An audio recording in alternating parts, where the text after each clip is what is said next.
اے مسلمانا نن ما او تا د زد د وجې نه منو والله ما او تا ته خپته ده چې دا پیر یا د الله ولی په قبر کې پروت دی لوی سړی به دا هیڅ نشي کولی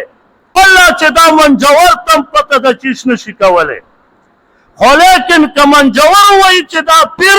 دانې نشي ښه کولی باد نشي ښه کولی هغه له پته ده چې بیا به ماله رزق څوک راکوي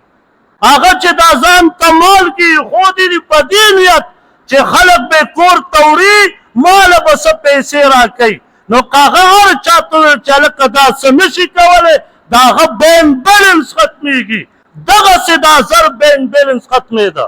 چې ابراهیم علیه السلام اوس خپل پلار پرېږدي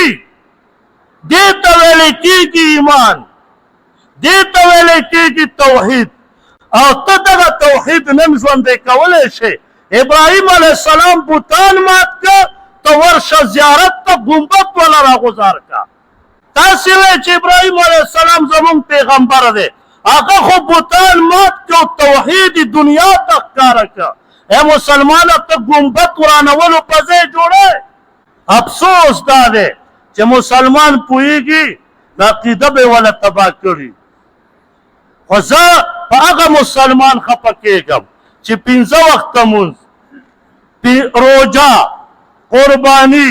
د الله حقوق په ځای کوي خو که دې ورته وویله چې هلکه ګورې کاکا صاحب څه نشي کولی بس دا به د 5 وخته مونځ سره به وایي ګنهګارېږي خوله به دې کږه شي و مسلمانه په الله شرک جوړی خوله دې نه کږېږي والله ستا دا کاکا صاحب قسم په الله د ماشي یو وزر پیدا کولی شي دا خو په قرآن کې فرمایلی دي که نه خو خبر نه یو